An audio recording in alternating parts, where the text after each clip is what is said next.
Es vicedecano del Ilustre Colegio Abogados de Lima.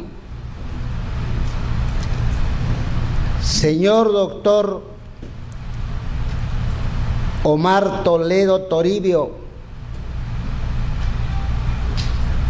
juez supremo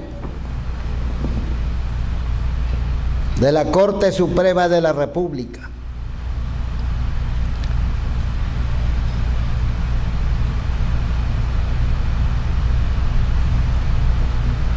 Me permito saludar la presencia de cada uno de ustedes en este emblemático auditorio del Colegio Abogados de Lima, que han venido para escuchar la disertación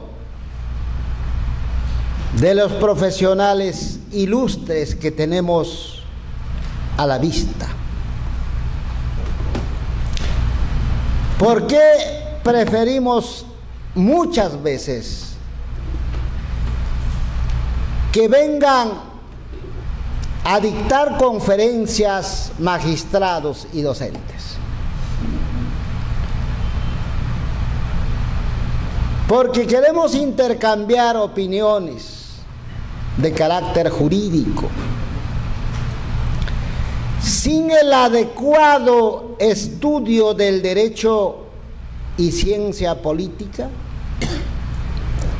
sin el adecuado estudio de la filosofía, de la sociología, no puede haber un intercambio maduro y fructífero de conocimientos que son indispensables para analizar los expedientes, para expedir sentencias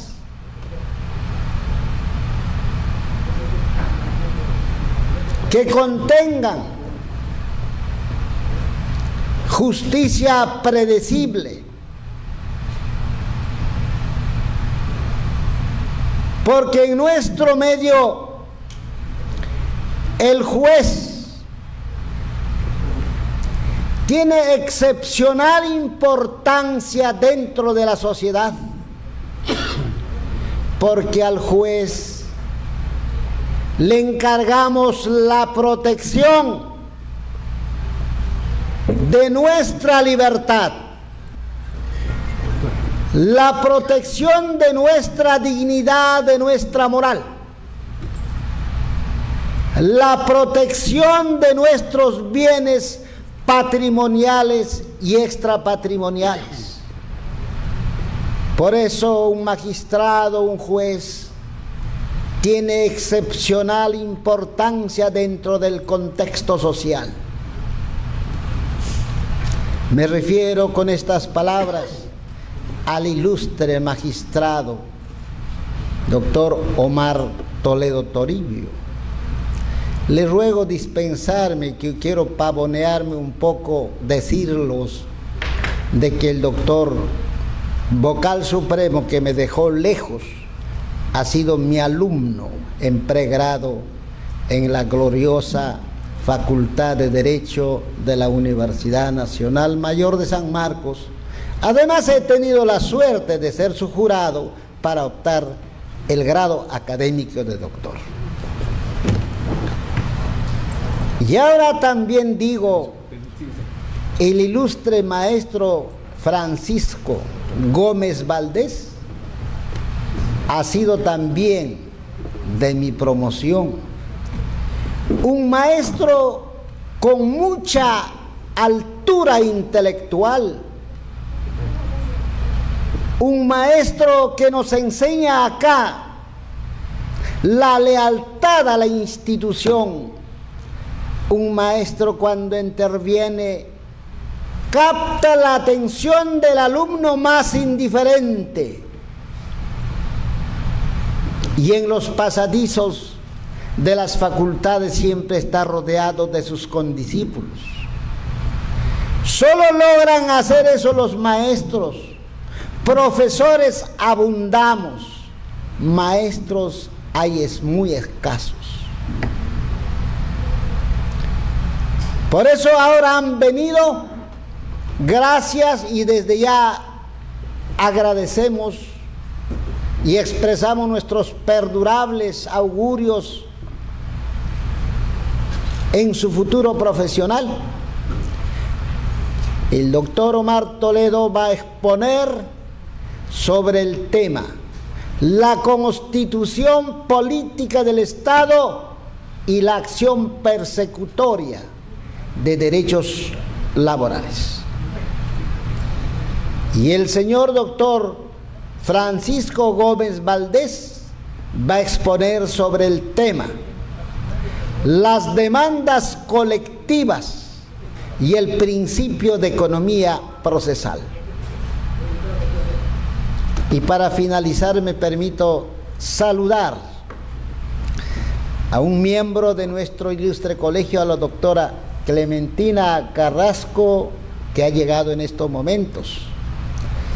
También agradezco personalmente por venir a honrarnos en esta mesa del ilustre Colegio de Abogados de Lima. Muchas gracias, señores.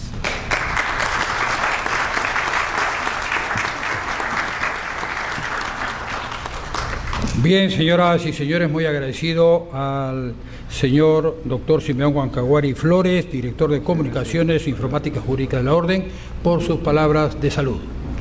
Debemos participarles que en breves instantes tendremos dos conferencias magistrales: la Constitución y la acción persecutoria de los derechos laborales, las demandas colectivas y el principio de la economía procesal.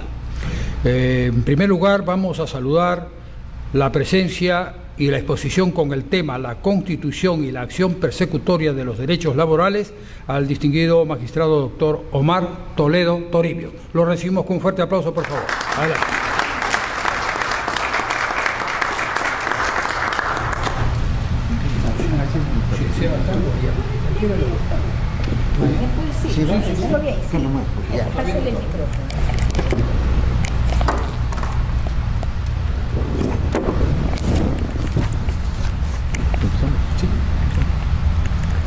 Buenas noches. Buenas noches. El señor doctor Francisco Gómez Valdés, vicedecano del ilustre Colegio de Abogados de Lima, que nos alberga en esta oportunidad una vez más, y distinguido profesor universitario, y profesor mío tanto en pregrado como en posgrado en la gloriosa Universidad Nacional Mayor de San Marcos. Profesor Simeón Huancahuari Flores, miembro de la Junta Directiva del Colegio de Abogados de Lima, doctora Clementina Carrasco, integrante de la Junta Directiva del Colegio de Abogados de Lima.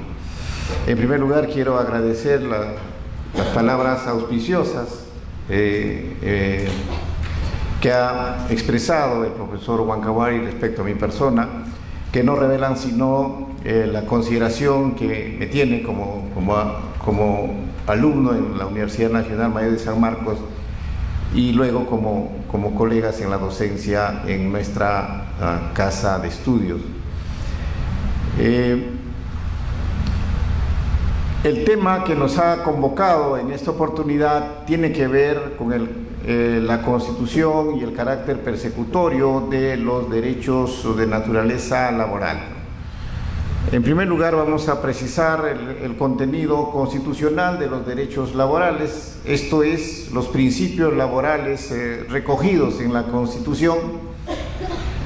Si bien es cierto, la Constitución no recoge el principio de primacía de la realidad, que es un principio fundante del derecho del trabajo. Sin embargo, el Tribunal Constitucional ha señalado que forma parte de, o es el contenido implícito del carácter protector que prevé la Constitución respecto de los derechos laborales. Y en ese sentido, lo que sí ha previsto la Constitución es el principio protector en el artículo 23 de la Constitución, que establece pues que el trabajo es objeto de protección por parte del Estado y que existen determinados colectivos que deben ser materia de una plus protección por parte del Estado, pero contiene una norma fundamental que es la parte final del artículo 23 de la Constitución, que señala que ninguna relación laboral puede disminuir o afectar los derechos fundamentales del trabajador y la dignidad del trabajador.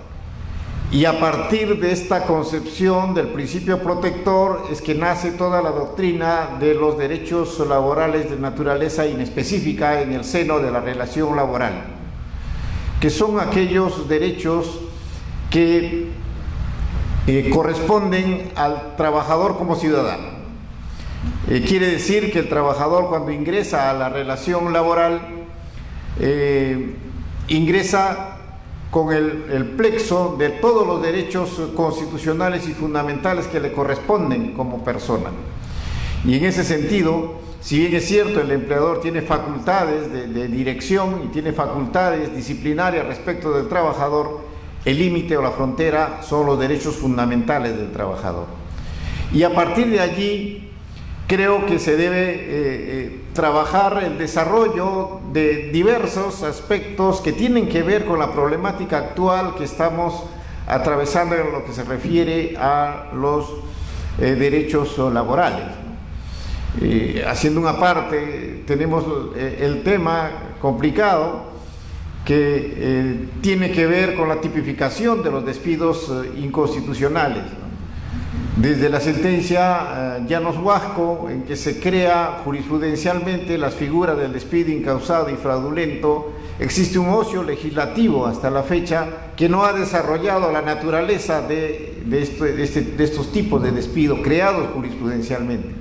Y esto origina una serie de distorsiones en el tratamiento de estas instituciones. Esto es, en establecer los alcances del despido fraudulento, los alcances del despido incausado, y en la denegatoria, en muchos casos, de acceso a la tutela jurisdiccional cuando se producen situaciones que tienen que ver con los despidos violatorios de derechos fundamentales. Entonces, en muchos casos, en sede ordinaria se ha denegado la tutela cuando se invoca un despido lesivo de derechos fundamentales, porque hay una visión legalista y formalista que se concentra en el artículo 29 del texto único ordenado del decreto legislativo 728 para configurar el despido nulo, es decir, bajo este capítulo número clausus.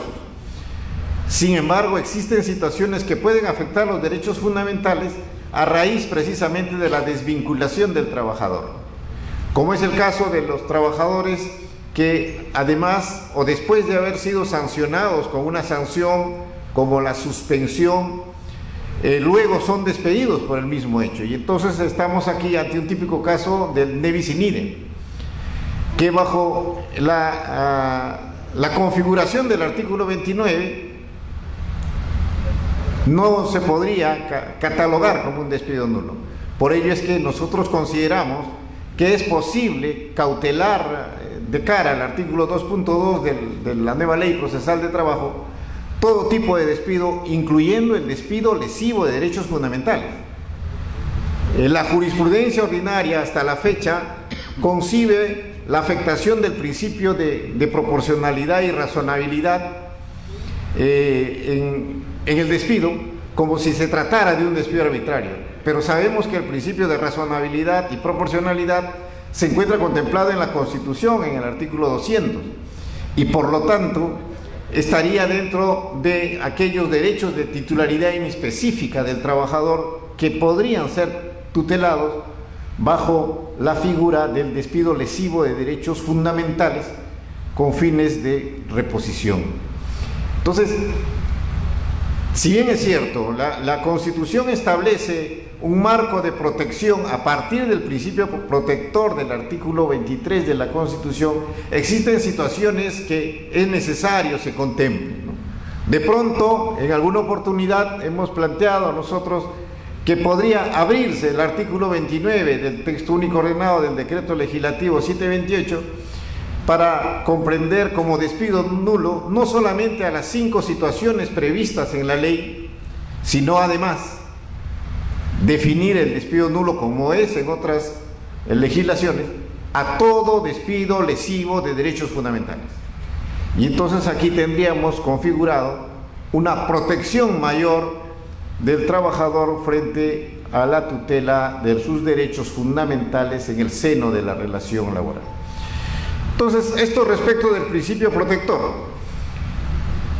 Luego tenemos los principios previstos en el artículo 26 de la Constitución, como es el principio de igualdad en el seno de la relación laboral o la igualdad en las relaciones laborales, que ha sido tratado en específico en el artículo 26, inciso primero, de tal manera que impone tutelar este principio de igualdad no solamente en el acceso al empleo, sino en el desarrollo y en la extinción de la relación laboral.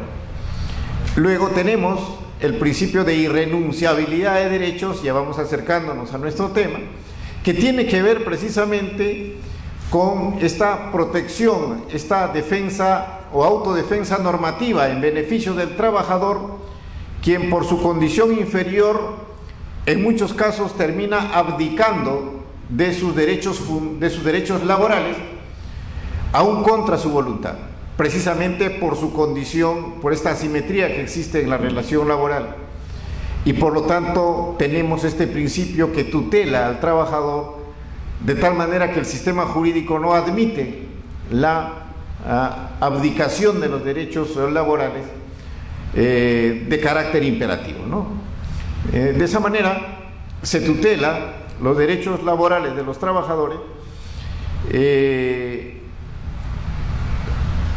sancionando con nulidad, por la nulidad virtual del artículo 5 del Código Civil, aquellos actos de renuncia de derechos o disposición de los mismos. Y finalmente el principio del indubio pro operario, que ciertamente se trata de una pauta hermenéutica de interpretación jurídica cuando se trata del análisis de los alcances de una norma de carácter laboral que admite más de una interpretación y por lo tanto, en virtud del principio del indubio pro operario, se prefiere la interpretación favorable al trabajador. Y precisamente dentro de estos principios se inscribe el carácter privilegiado de los derechos laborales, el superprivilegio de los créditos laborales establecido en el artículo 24 de la Constitución Política del Estado. Por su carácter alimentario, los derechos laborales y los beneficios sociales se considera que tienen carácter alimentario. Por ello es que la Constitución señala que el pago de la remuneración y de los beneficios sociales del trabajador tiene prioridad sobre cualquier otra obligación del empleador. Y este carácter preferencial de los derechos laborales también ha sido contemplado por los instrumentos internacionales, como es el artículo 11 del Convenio 95 de la Organización Internacional del Trabajo, que prescribe que los créditos laborales tienen preferencia en los casos de quiebra o liquidación de una empresa y deberán ser pagados antes que los acreedores ordinarios. Si bien es cierto, este convenio no ha sido ratificado por el Perú, el mismo tiene el carácter de una norma vinculante a partir del artículo 19 de los estatutos o de la Constitución de la Organización Internacional del Trabajo, que por el solo hecho de formar parte, de ser miembro de la Organización Internacional del Trabajo, el Estado está obligado a implementar los convenios establecidos por la Organización Internacional del Trabajo. Y la jurisprudencia de los tribunales internacionales tiene precisamente esta orientación. Recientemente, en la sentencia FEMAPOR versus Perú, la Corte Interamericana de Derechos Humanos, es una sentencia ya posterior a Lagos del Campo versus Perú, que como sabemos marca un antes y un después en la jurisprudencia de la Corte Interamericana respecto a los derechos laborales. En la sentencia de FEMAPOR versus Perú no solamente se reconoce el carácter alimentario de los derechos laborales, de los beneficios sociales, sino además el carácter de supervivencia de los derechos laborales. La Corte Interamericana de esta manera se pronuncia señalando que no solamente tienen carácter alimentario, sino de supervivencia. En ese sentido, el desarrollo legislativo del artículo 24 de la Constitución lo contemplamos en el decreto legislativo 856. El decreto legislativo 856 establece que la preferencia o prioridad de los créditos laborales se ejerce con carácter persecutorio de los bienes del negocio. Este carácter persecutorio de los derechos laborales precisamente ha sido regulado en este decreto legislativo, pero con algunas limitaciones. Decimos algunas limitaciones porque el inciso B del artículo 3 de este decreto legislativo señala que la preferencia o prioridad de los créditos laborales se ejerce con carácter persecutorio de los bienes del negocio en los casos de extinción de las relaciones laborales e incumplimiento de las obligaciones con los trabajadores por simulación o fraude a la ley, es decir, cuando se compruebe que el empleador injustificadamente disminuye o distorsiona la producción para originar el cierre del centro de trabajo o transfiere activos a terceros o los aporta para la constitución de nuevas empresas o cuando abandona el centro de trabajo. Sin embargo, la limitación que encontramos, como hemos señalado, es que se exige que se compruebe que el empleador injustificadamente disminuye o distorsiona la producción para originar el cierre del centro de trabajo o transfiere activos a terceros, es decir, demostrar la mala fe, lo cual definitivamente viene a ser una exigencia que no está prevista en la Constitución, que prevé el carácter preferencial de los créditos laborales. Por ello es que la Corte Suprema, en la casación 2335 del 2003, 2335-2003 del 10 de noviembre de 2004, ha señalado que la Constitución establece el pago de la remuneración y los beneficios sociales tienen prioridad sobre cualquier otra obligación del empleador, pero además se indica que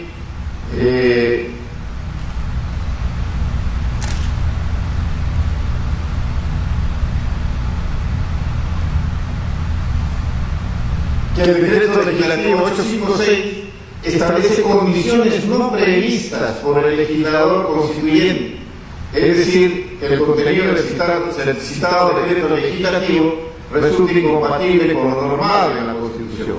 Es decir, esta exigencia de que se demuestre la mala fe, la intención injustificada de disminuir los activos de la empresa, o cuando se transfiere los mismos, o disminuir el patrimonio de la empresa para no cumplir con el pago de las obligaciones laborales.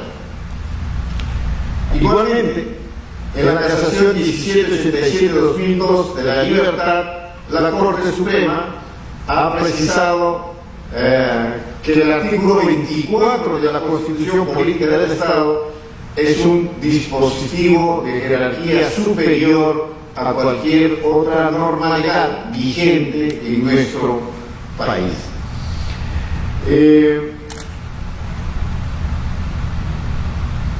La Sala de Derecho Constitucional y Social de la Corte Suprema, en el expediente 851-2001 de Lima, ha señalado igualmente que en lo concerniente al carácter preferente de los adeudos laborales, su naturaleza reposa en el hecho de que la relación laboral genera una vinculación de tipo personal y además patrimonial entre el trabajador y el empleador.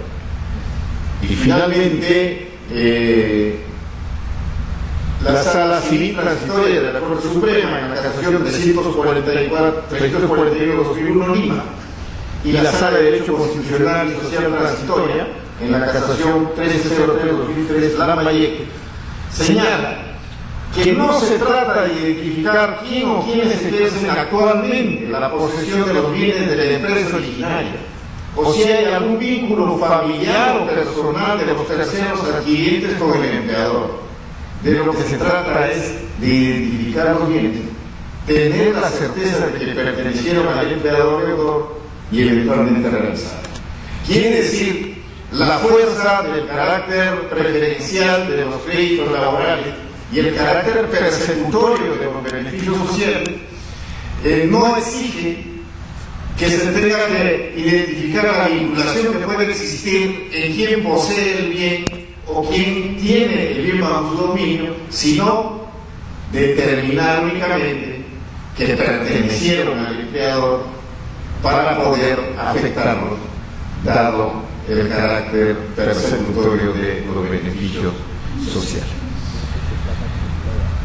Igualmente, en una sentencia del 31 de marzo de 2012 de la casación 8885-2001, la Corte Suprema señala que por el derecho de persecución, si el constituyente de la hipoteca procede a enajenar el inmueble hipotecado, el acreedor tiene derecho de perseguir el bien, cualquiera sea su adquirente, con la finalidad de hacerse pago con el precio que se obtenga en el penal.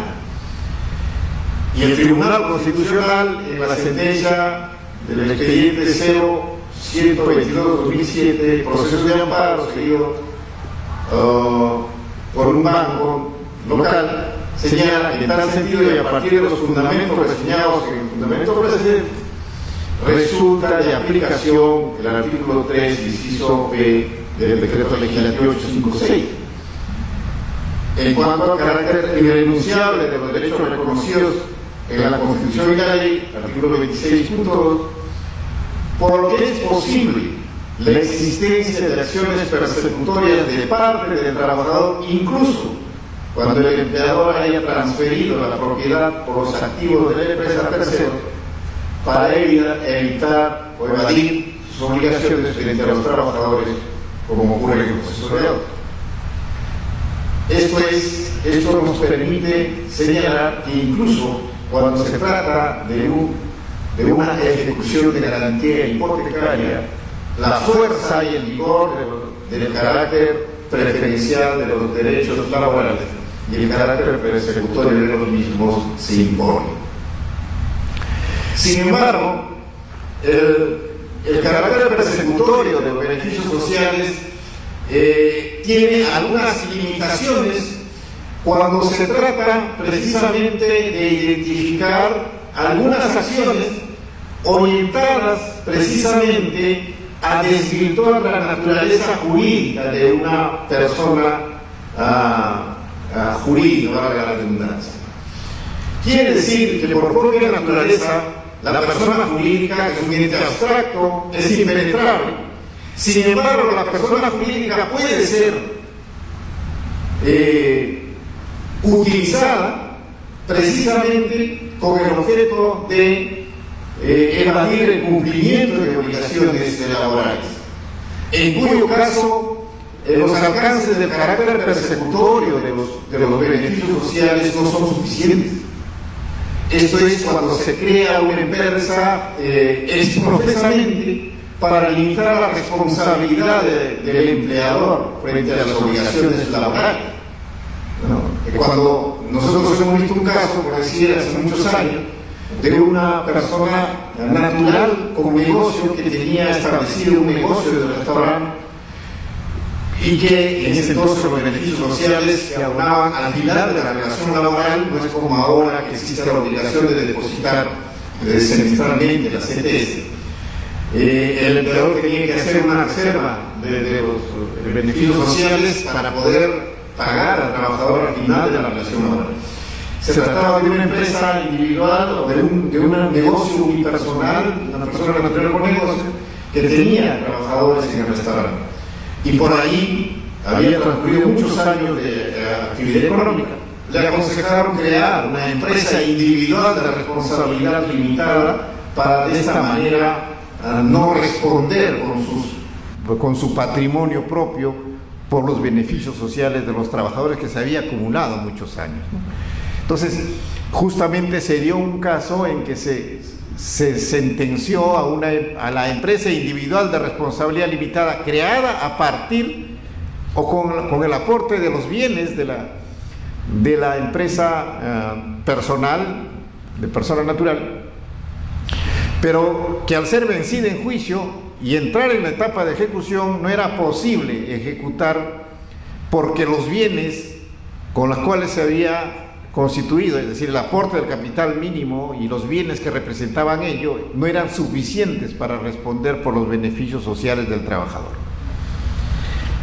Entonces, el carácter persecutorio de los beneficios sociales no era suficiente porque el carácter persecutorio persigue los beneficios sociales, pero no establece una responsabilidad respecto del adquiriente.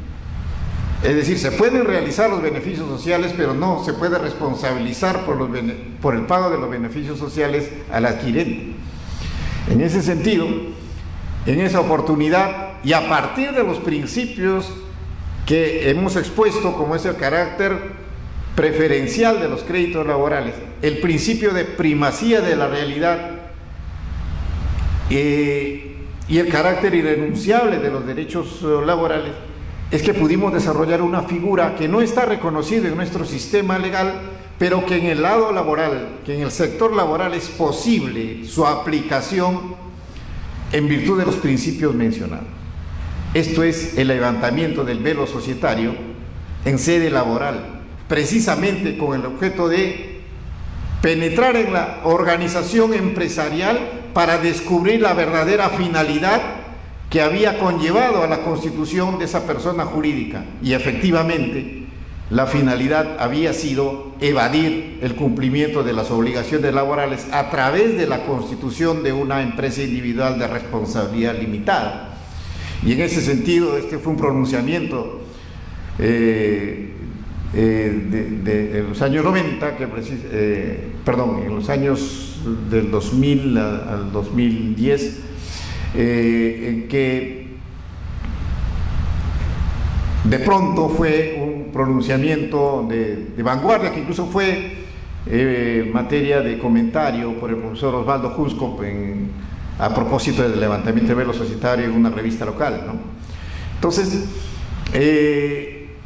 reitero, contamos con el carácter preferencial de los beneficios sociales, con el carácter persecutorio de los beneficios sociales, pero en la posibilidad de que existe una situación de confín, una zona gris en que no pueda instrumentalizarse el carácter persecutorio de los beneficios sociales, es posible implementar el levantamiento del velo societario cuando se cree o se haya creado una persona jurídica o se haya descapitalizado una persona jurídica bajo la creación de otras empresas satélites con el objeto de disminuir la capacidad de la empresa para responder por los beneficios sociales.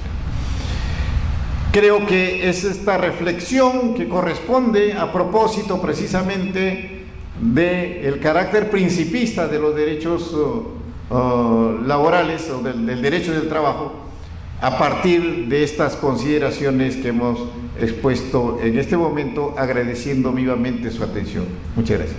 Muy bien. Gracias al distinguido maestro y magistrado doctor Omar Toledo Toribio por su ponencia dentro del marco de la Constitución y la acción persecutoria de los derechos laborales. Seguidamente nos es grato ceder uso de la palabra para el tratamiento del tema las demandas colectivas y el principio de la economía procesal al distinguido maestro vicedecano del Colegio de Abogados de Lima, el doctor Francisco Gómez Valdés. Adelante, por favor.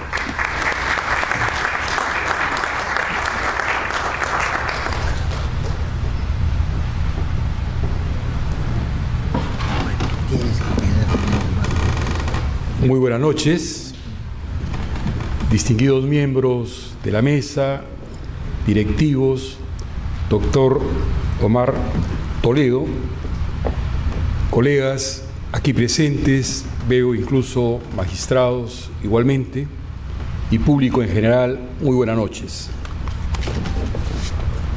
Se me ha pedido tratar un aspecto que debería ser común dentro de los avatares procesales existentes en el medio, pero que sin embargo, por una serie de factores que serán analizados seguidamente, lo que se viene verificando es que, no obstante encontrarse debidamente estipuladas las acciones colectivas en sede procesal laboral, resultan ser, no obstante, procedimientos que están llenos de vicisitudes, de una serie de entrampamientos, con el solo propósito de que estas acciones, que son tan vitales, tan importantes dentro del desarrollo del proceso laboral, no tengan pues ese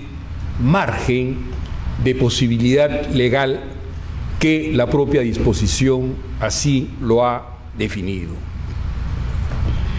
Quisiera en primer término aproximarme a los temas que tienen que ver con esta problemática y que tienen que ver con las acumulaciones procesales dentro del marco procesal común y el marco procesal laboral. Los prácticos del derecho sabemos, en palabra de los clásicos del derecho, que el principio de legalidad no debe ser contradictorio, por lo tanto, no es posible pues que esa contradicción se presente dentro del acervo procesal, en este caso laboral. Y digo esto porque la propia ley señala, ya lo dije, que existen los procedimientos colectivos del mismo modo que los hay también desde el punto de vista plural y naturalmente los procedimientos individuales. Estos procedimientos individuales, conforme se sabe, tienen ya a la fecha una duración que probablemente supera los 2000 años.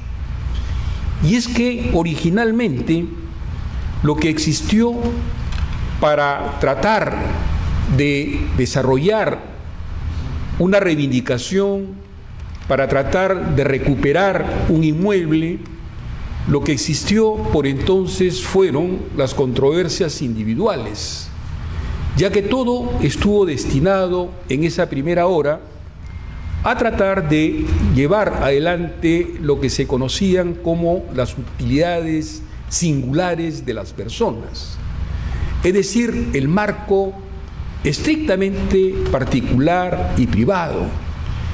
Y era coherente entonces verificar que los procedimientos tenían ese carácter de ser tan solamente hechos para una parte que se encontraba en conflicto con otra parte.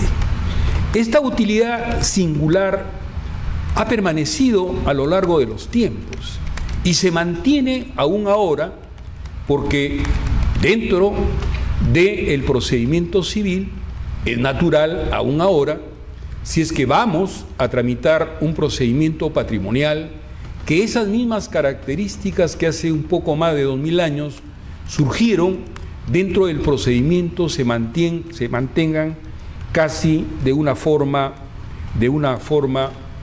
unánime. Y es que los principios de autonomía de las partes fue lo que va a permitir que merced a esa autonomía todos los negocios jurídicos se tuvieran finalmente que desarrollar. Y sabido es que ante la existencia de estos negocios, si es que acaso existe una dificultad respecto a su consagración, es que va a nacer el conflicto.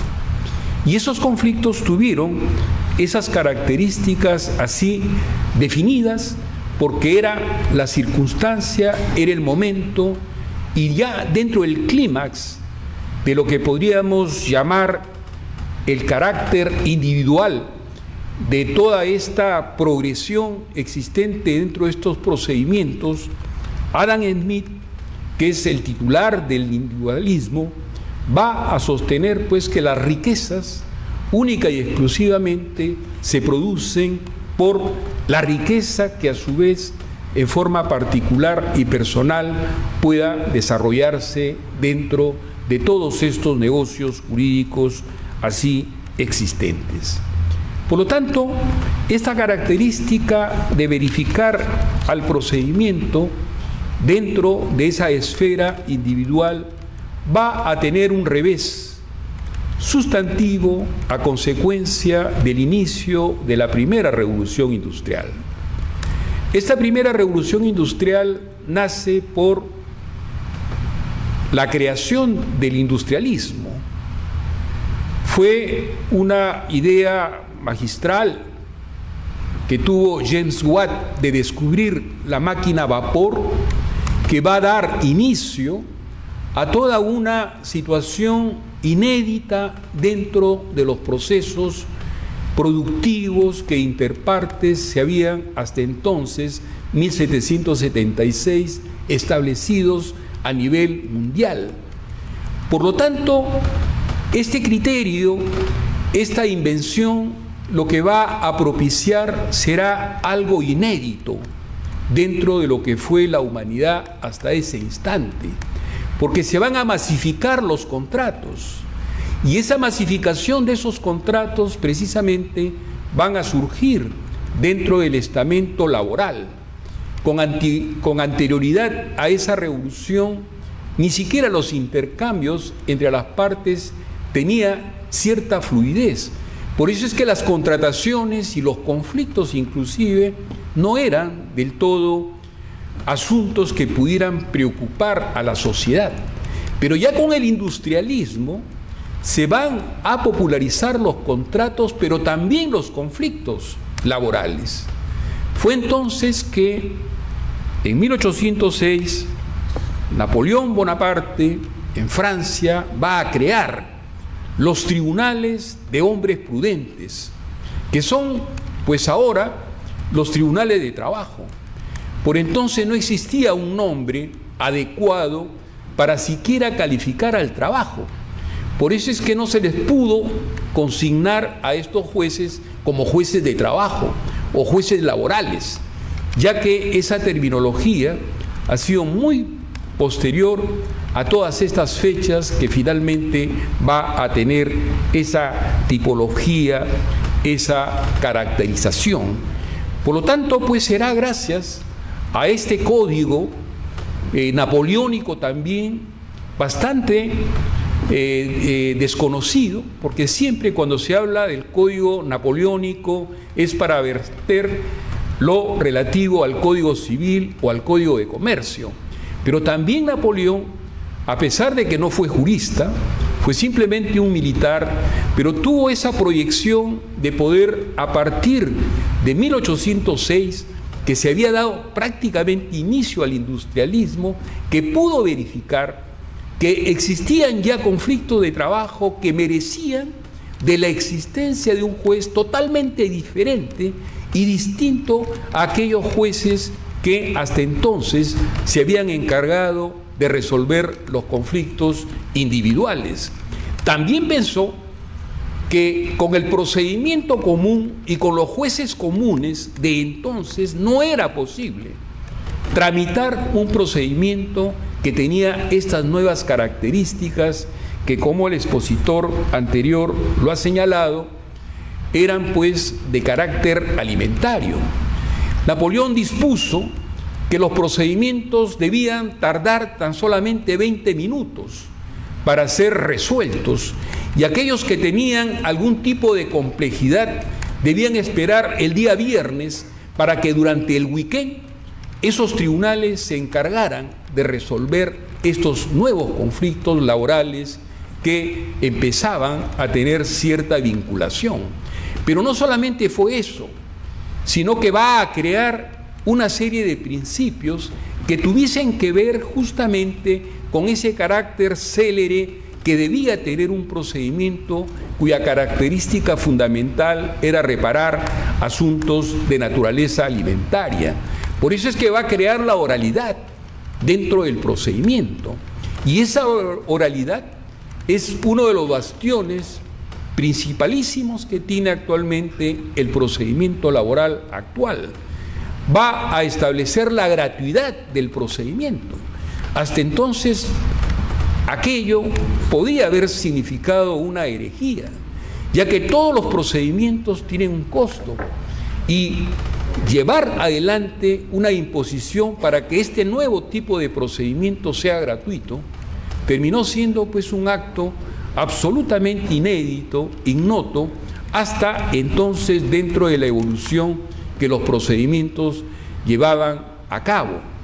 Un tercer elemento va a ser la inmediación que los jueces debían tener con las partes dentro del litigio, con el solo propósito de que a través de esta anexión, de esta interacción, pudiera el señor juez de esa causa tener cierto conocimiento, cierta palpitación de lo que verdaderamente dentro de su oficio jurisdiccional le había sido propuesto para ser resuelto. Pero fue entonces también que van a surgir los procedimientos plurales, pero también los procedimientos colectivos. Y, oh sorpresa, dentro de este procedimiento laboral establecido en Francia, se consideraba ya un proceso colectivo el despido hecho al secretario general del sindicato. Es decir, no obstante, verterse que quien había sido despedido era una persona natural, pero por ser esa persona natural la representante de un colectivo, ya estaba considerado ese procedimiento dentro de los caracteres de ser ponderado como un procedimiento colectivo. Lo segundo fueron pues que los sindicatos de entonces, que eran sindicatos que ingresaron dentro de la palestra bajo nuevas condiciones, muchas de ellas revolucionarias, por lo tanto las conquistas que los sindicatos van a prodigar por entonces en pro de los niños y en pro de las mujeres fueron fecundos, y por esa fecundidad es que los procedimientos colectivos realmente terminaron siendo ser los más importantes, los más trascendentes, aquellos que van a dar inicio a toda una casuística laboral, procesal, como jamás se había hasta entonces llevado a efectos dentro de procedimiento alguno. Por lo tanto, si pueden ustedes entender esta nueva dinámica del proceso laboral, poniendo énfasis a la parte colectiva, va a ir en contra, absolutamente en contra de esa utilidad particular que hasta entonces los procedimientos habían tenido para acordar una utilidad erga omnes, es decir, para que la totalidad de las personas que pudieran verse afectadas por ese conflicto pudieran pues tener ya a partir de ese momento una sola sentencia que pudiera aglutinar a todos aquellos que estuvieran vinculados dentro de ese procedimiento en cuestión. Por lo tanto, todo, absolutamente todo, había sido transmutado.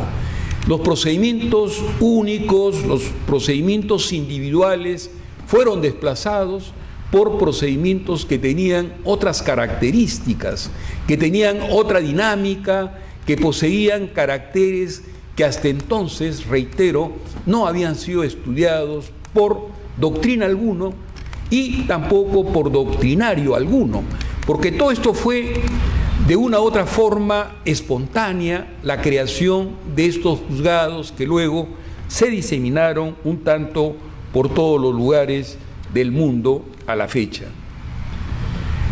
El procedimiento civil actual y el anterior traen consigo el tema de las acumulaciones. Ese aspecto de las acumulaciones en materia laboral jamás existió. Nunca hubo de parte de quien pretendiera presentar una acción judicial tener que diseminarla a través de pretensiones objetivas, subjetivas, acumulativas. Siempre existieron dos tipos de procedimiento en materia laboral: el procedimiento individual, que ya lo señalé, y el procedimiento colectivo. Hubo sí una pequeña desviación por mucho tiempo en aquellos procedimientos en los que el vínculo de trabajo se encontraba permanente y en aquellos otros donde se había extinguido también esa relación de trabajo. Pero además de esa circunstancia tan particular, no existió verdaderamente, como el Código Procesal Civil actual como el anterior, diseminaron todas unas tipologías vinculadas a hacer ver un tecnicismo muy propio, obviamente, de cualquier reclamación de tipo patrimonial, porque es aquí donde indudablemente quienes van a ejercer la defensa, ese tecnicismo puede ser la diferencia de que el procedimiento continúe o que simplemente se detenga o que también se tenga que rechazar. Se busca a veces dentro de este tipo de procedimientos esas variables que naturalmente dentro del procedimiento laboral están total y absolutamente fuera de cualquier alcance, siquiera mínimo, porque dentro del procedimiento laboral lo que se busca es resolver el fondo del asunto y no subordinarlo a la parte formal, que es el día a día que ocurre dentro de los procedimientos de tipo natural, civil y ordinario propios del Código Civil, conforme lo acabo de señalar. Por lo tanto, lo que ha ocurrido en nuestro país es algo absolutamente inédito, porque la primera disposición de procedimiento laboral en el Perú se dictó el 23 de marzo del año 1936. En este procedimiento, curiosamente, en él se podían hacer cualquier demanda, cualquier pretensión, de cualquier naturaleza, se encuentre o no vigente la relación de trabajo, sea el sindicato el que proponga la demanda de manera individual, plural, colectiva.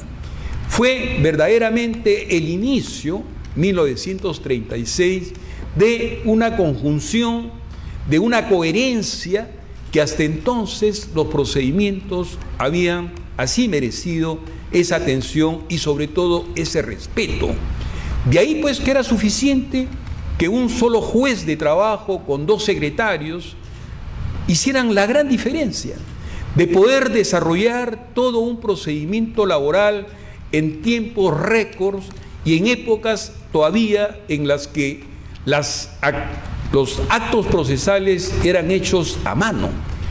Yo cuando empecé a practicar, dentro de poco voy a tener 50 años como abogado, yo todavía encontré dentro de las secretarías la actividad procesal hecha a mano.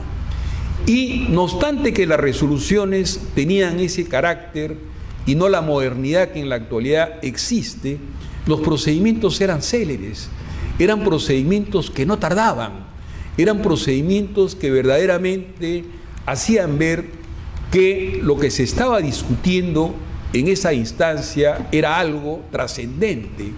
Y por cierto que lo es, porque son valores los que se desarrollan detrás de un proceso laboral, a diferencia del patrimonio, que es lo que ocurre cuando un procedimiento civil es el que se está llevando a cabo.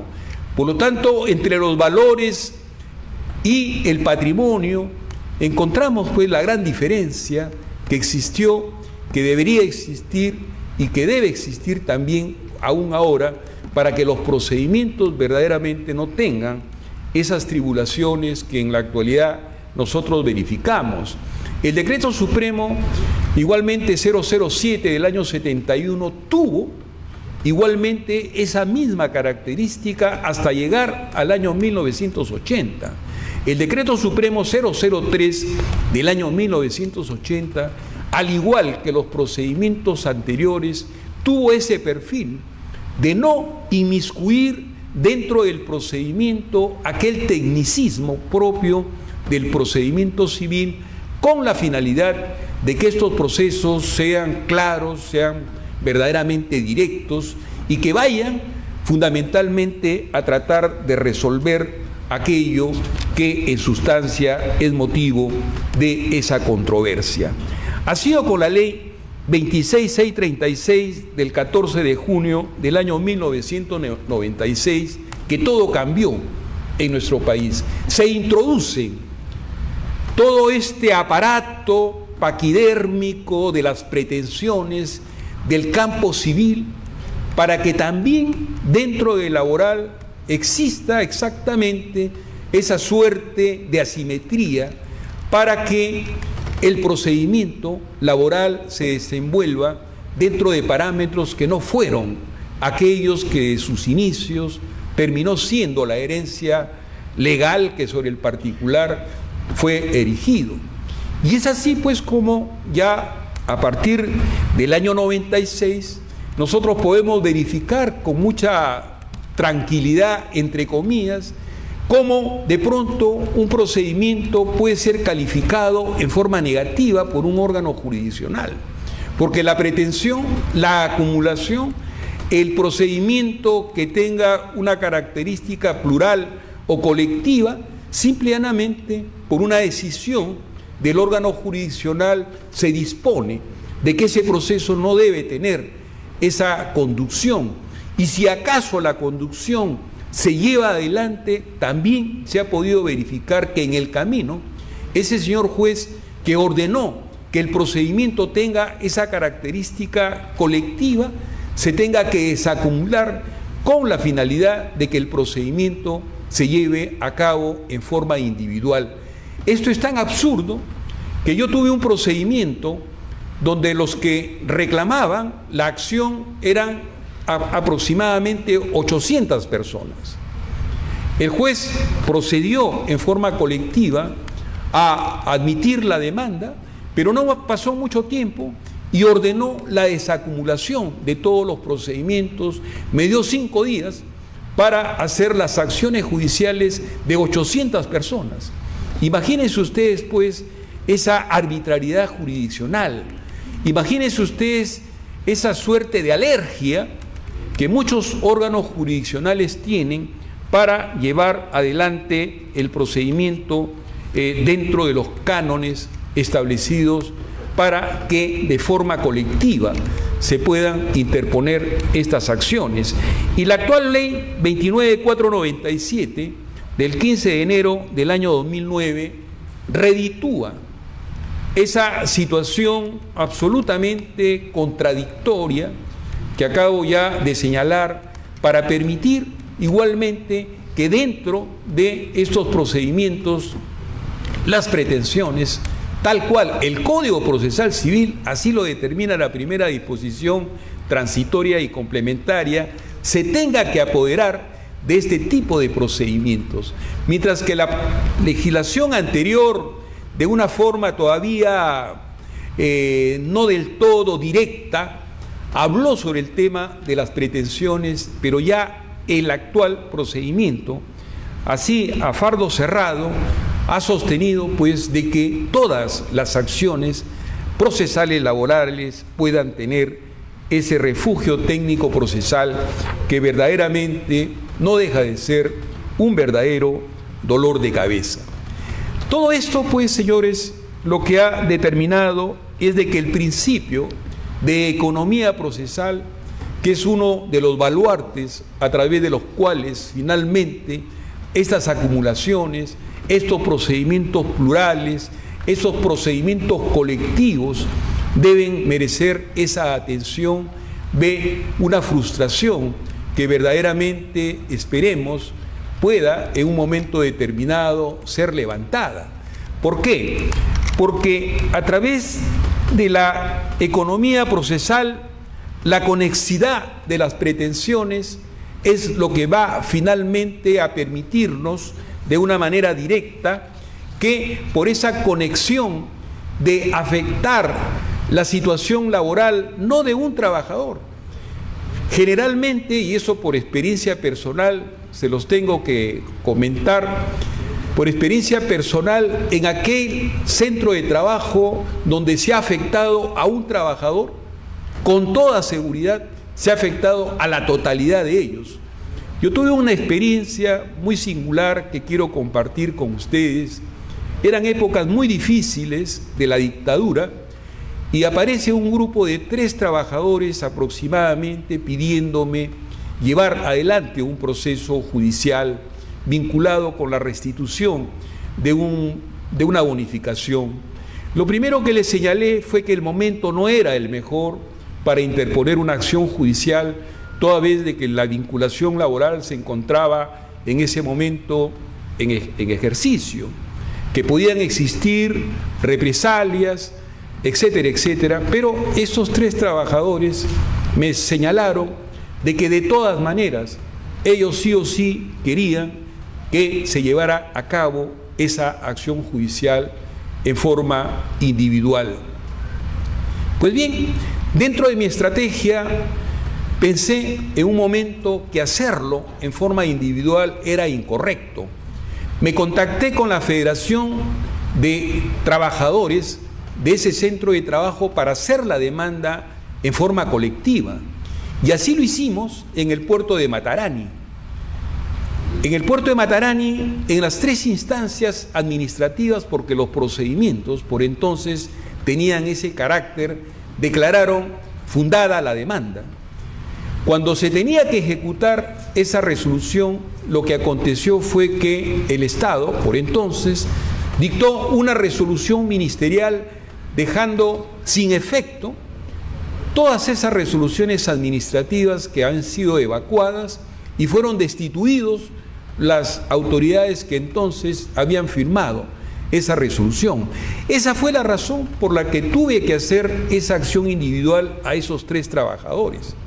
Pero la sorpresa mía fue que finalmente se gana el procedimiento en primera instancia y de esos 3 trabajadores, que fueron los que iniciaron esta acción, al final debía ser alrededor de 5.000 demandas para que a nivel nacional se pudieran activar estas acciones, pero tuvieron que hacerse en forma individual, porque de manera colectiva, a pesar de que se hizo en su momento, sin embargo, la respuesta que el Estado sobre el particular hizo fue lo que acabo de mencionarles. Por lo tanto, no solamente a veces son los órganos jurisdiccionales los que están en contra de llevar adelante estos procedimientos, sino que adicionalmente, cuando el Estado no le conviene, es capaz igualmente también de dictar resoluciones que tengan esa característica de dejar sin efecto un procedimiento que leal y regularmente fue llevado a efecto. Lo segundo que tiene que ver esta colectividad de acciones es lo que se conoce como la conexidad por coordinación, porque en todos los casos, cuando colectivamente se tiene que interponer una acción judicial, el título, el beneficio que va a merecer el tratamiento de ese procedimiento tiene una coordinación perfecta. Y esa coordinación perfecta es pues lo que determina finalmente que como hormigas los trabajadores se tengan que aunar con el solo propósito de materializar una acción que tenga estas características. Asimismo, está la conexión por subordinación, que tiene que ver cuando en ocasiones de pronto se tiene que desarrollar una pretensión principal, pero al lado de ella igualmente una pretensión subordinada, de modo pues que esas dos pretensiones tengan la posibilidad de ser tramitadas, y si es que acaso la pretensión principal no es amparada por el órgano jurisdiccional, pues entonces será la subordinada la que tendrá que merecer la atención para de esa forma dirimir el conflicto en cuestión. Por lo tanto, acá pues estas acumulaciones, estos procedimientos llevados a efecto con el solo propósito de que el derecho que ha sido lesionado pueda terminar siendo restituido, es una de las características fundamentales que se tienen para que sean ventiladas estas acciones en sede judicial. ¿Cómo es que se articula este principio de economía procesal? Lo primero que se tiene que tomar en consideración es de que es la propia ley que permite llevar adelante este tipo de acciones. Y a diferencia del procedimiento anterior, donde se exigía que el título sea el mismo, se exigía también con la legislación anterior que si era el sindicato el que debía encargarse de interponer la acción judicial, merecía llevar también el poder de cada uno de los afiliados al sindicato, lo cual era absolutamente un contrasentido, porque los sindicatos representan por mandato legal a quienes se encuentran adheridos a él. Por lo tanto, si el sindicato tiene esa personería gremial, esa personería jurídica, ¿a qué viene? Exigir adicionalmente un poder por cada uno de los afiliados con el afán de poder acreditar esa personería urgida dentro de cualquier procedimiento judicial. Eso era pues totalmente una situación de menoscabo dentro del procedimiento que desafortunadamente por décadas los abogados prácticos en esta materia la hemos vivido desafortunadamente. Pues bien, la ley, si lo tiene establecido por una razón de coherencia, por una razón de unidad, por una razón de plenitud que tiene esa ley, mientras no haya sido derogada, merece pues se tenga que aplicar. Y si no hay ningún resquicio dentro del procedimiento mismo o dentro de la ley para establecer aspectos otros que no se encuentran en ella establecidos, resulta pues también en ese dominio una arbitrariedad jurisdiccional pedir otros elementos procesales con el solo propósito de llevar adelante ese procedimiento ya de por sí establecido por la ley. Lo segundo es la actitud del propio órgano jurisdiccional, porque los jueces tienen lo que podríamos llamar tijeras de procedimiento, con la finalidad de podar todos aquellos aspectos que permitirían o pudieran permitir, en todo caso, que se desvíe el procedimiento, que lleve un curso que no sea el célere a través del cual esos procedimientos nacieron, conforme lo acabo de señalar. De ahí pues que la actitud que el órgano jurisdiccional sobre el particular tiene en este dominio dejó de ser esa actitud inicial que los jueces siempre tuvieron para, de una manera inquisitiva, llevar el proceso judicial. Todo eso se acabó cuando se tiene frente a un procedimiento, a un juez que verdaderamente no solamente se ha subordinado a lo que la ley señala, sino que además tiene ese apetito social que lo caracteriza, con el solo propósito de que se pueda, a través de todo aquello que le concierne como órgano jurisdiccional, permitirle a los litigantes, en este caso, que la prosecución del procedimiento colectivo sea uno de los caracteres de identificación que los jueces de trabajo deberían tener, de la misma forma como lo tuvieron los jueces de la primera hora. Y es que el artículo 8 de la Ley de Relaciones Colectivas de Trabajo tiene establecido cuáles son las facultades que el sindicato tiene para los efectos propios de lo que podríamos nosotros denominar la acción sindical. Y en uno de ellos, que es uno de los primeros, es la defensa individual. Lo segundo es la defensa plural. Y lo tercero es la defensa colectiva. Es algo extraordinario que una sola persona jurídica, en este caso, pueda vertebrar, dependiendo a quién va a defender, para que la demanda tenga tal o cual actividad procesal. Y es válida, porque así lo tiene establecido, reitero, el artículo 8º de la Ley de Relaciones Colectivas de Trabajo.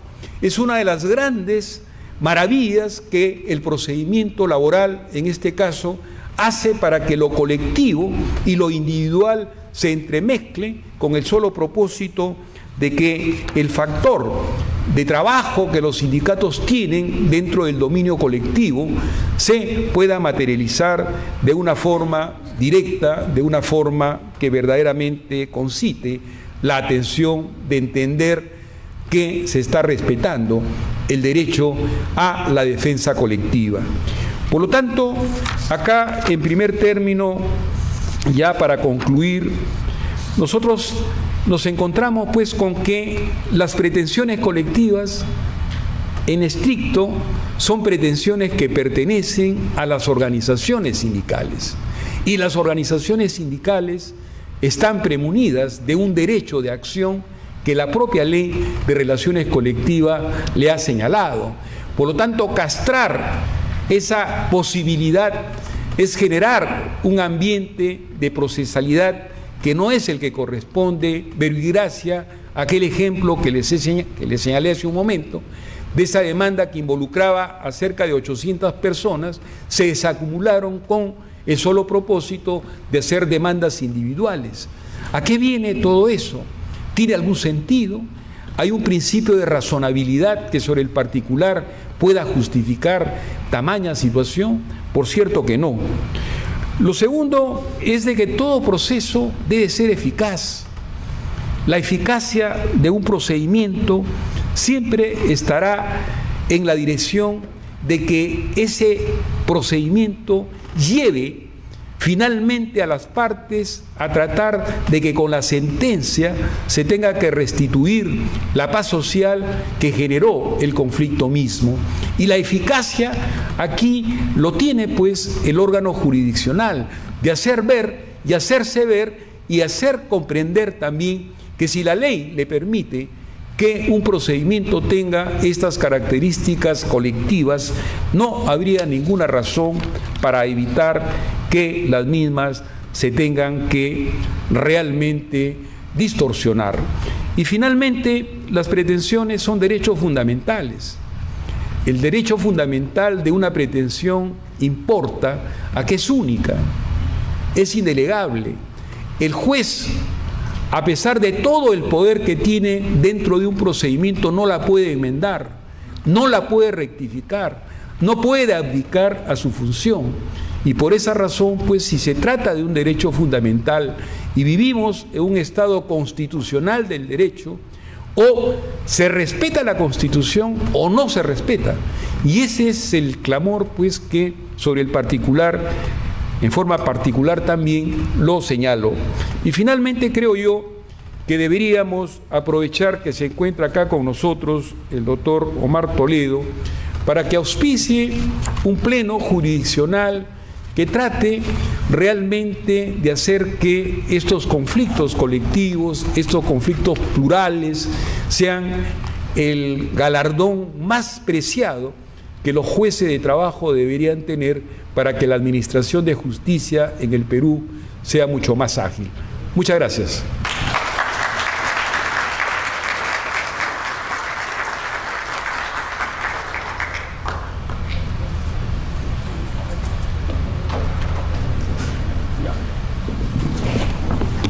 Gracias al distinguido maestro Francisco Gómez Valdés por su ilustrada exposición esta noche dentro del marco de esta importante conferencia. Señores, en primer término, la dirección de biblioteca desea expresar el reconocimiento a los señores expositores y lo hace a través de la entrega de un diploma que acredita su exposición en esta oportunidad. Adelante, doctora. Primero el diploma al profesor. Doctor Omar y al doctor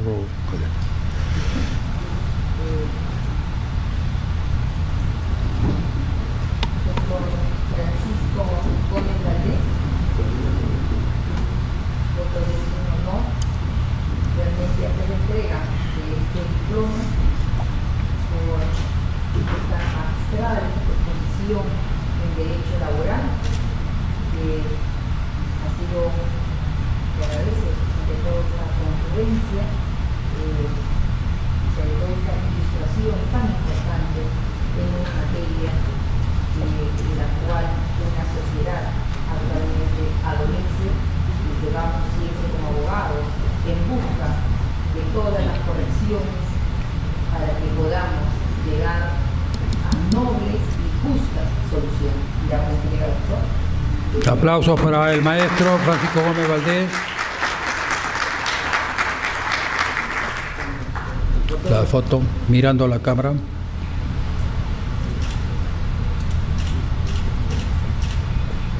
Igualmente, en estos instantes recibe también el distinguido maestro que ha tenido a su cargo la primera exposición.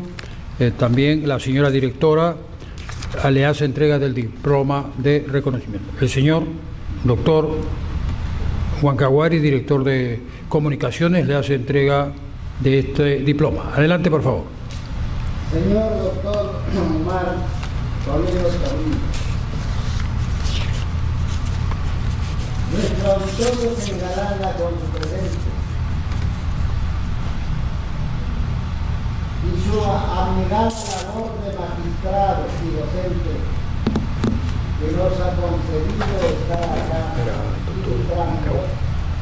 en nombre del ilustre Colegio de Abogados de Lima y en nombre de nuestro decano doctor César Bazán, le hago entrega este diploma. Aplausos para el maestro.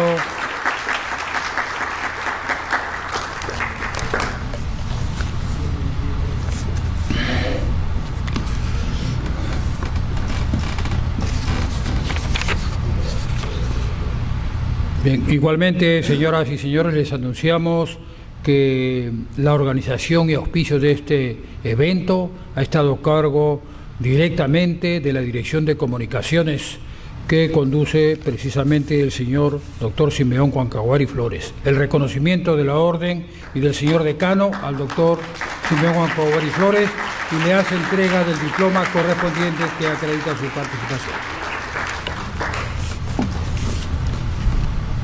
Doctor Simeón Huancahuari Flores. Es un honor hacer la entrega al estar organizador de esta magistral exposición en Derecho Laboral, este diploma en nombre de esta ilustre orden. Aplausos para el doctor Huancahuari.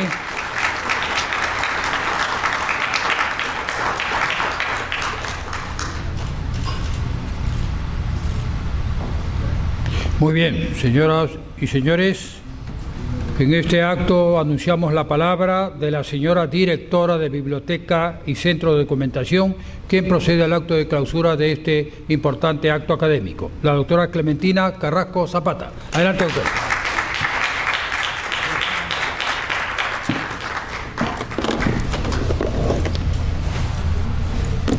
Señor doctor Francisco Gómez Valdés, vicedecano de esta ilustre orden. Señor doctor Omar Toledo Toribio, magistrado de la Corte Suprema de la República. Señor doctor Simeón Huancahuari Flores, director de Comunicaciones e Informática Jurídica de esta ilustre orden. Señoras abogadas, señores abogados, señoras y señores.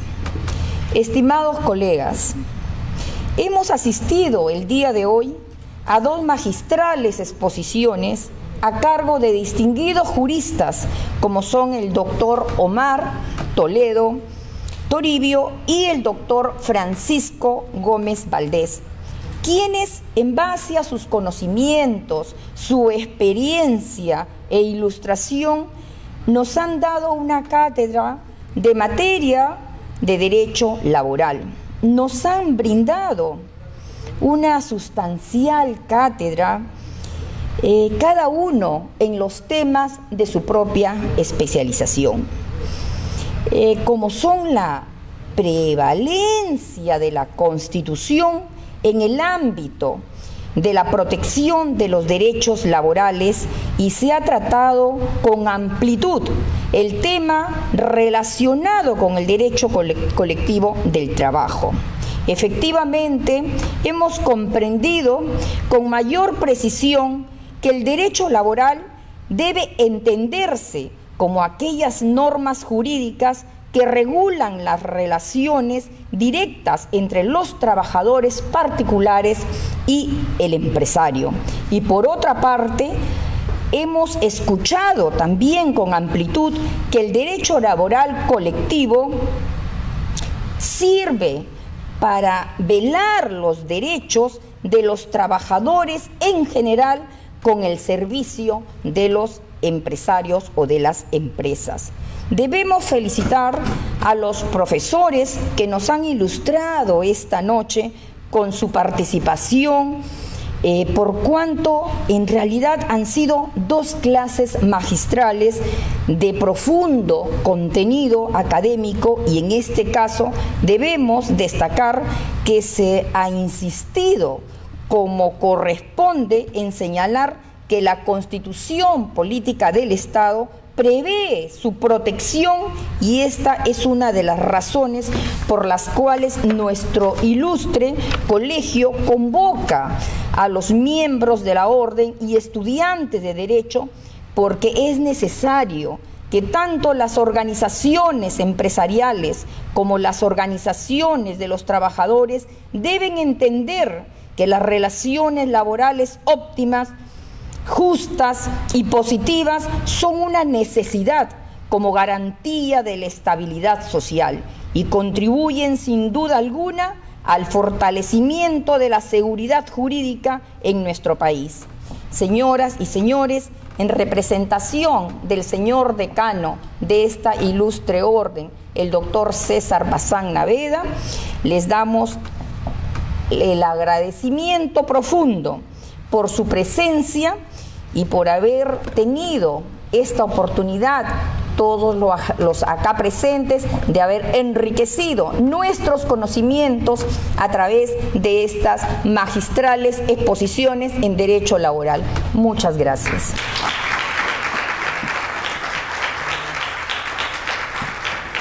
Gracias a la señora directora de Biblioteca de la Orden por sus palabras de clausura. Señoras y señores, les anunciamos que la Dirección de Comunicaciones ha preparado para ustedes una recepción especial que se va a llevar a cabo en el jardín principal del colegio. Brindis de honor, y están cordialmente invitados. A todos ustedes, muy buenas noches, y será hasta una próxima oportunidad.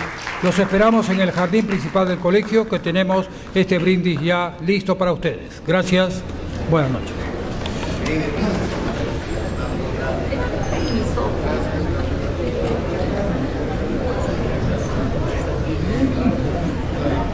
No, es la directora.